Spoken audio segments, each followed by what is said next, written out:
आज कोणता वार आहे रे? आज आणि तुम्ही शाळेत किती वाजता आलात? शाळा आपली शनिवारी कधी भरते? मग तुम्हाला वेळ कसा कळाला? घड्याळात पाहिलं की नाही? मग आपण कालमापन हा घटक पाहणार आहोत.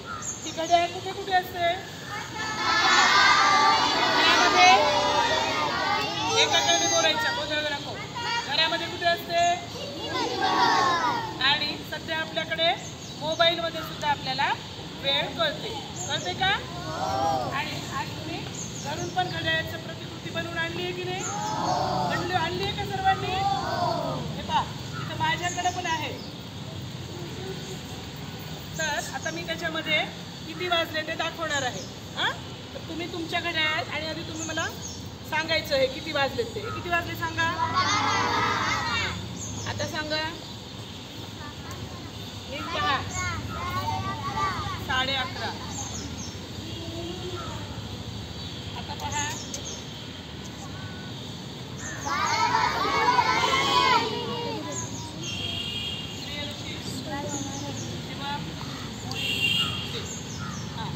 त्याच्यामध्ये तुम्ही दाखवायचं. इकडे नोट करा. आता मी जे दाखवेल तुम्ही दाखवायचं.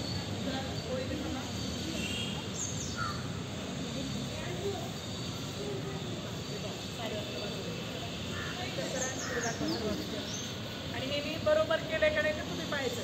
तुमच्याकडे पण घड्याळ आहे ना, त्यात पण तुम्ही पण बनवा. चला सर्वांना दाखवा. त्यांनी केलेलं बरोबर आहे का पहा. हो बरोबर आहे. आता पहा, फक्त आता मी घड्याळ चालू ठेवणार आहे. तुम्ही किती वाजले ते मला सांगायचे. हा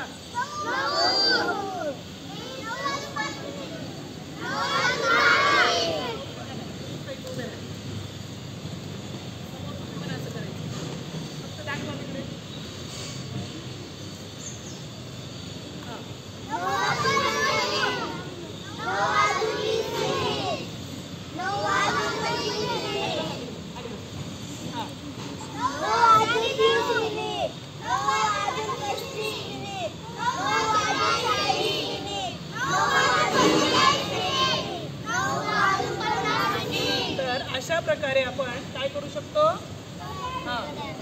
वेळ पाहू शकतो की नाही. आणि घरामध्ये सुद्धा आपल्या घड्याळ असते. दिवसभरात ती काय करत असते? फिरत असते. एकूण दिवसाचे तास किती? 24. पण घड्याळामध्ये किती वेळ दाखवला जातो? 12. आणि तुम्ही 24 ताशी पण घड्याळ असते. 12 नंतर जर तुम्हाला 1 वाजला असं दाखवायचं असेल तर तो किती 24 ताशी घड्याळ किती वाजतील त्याचे?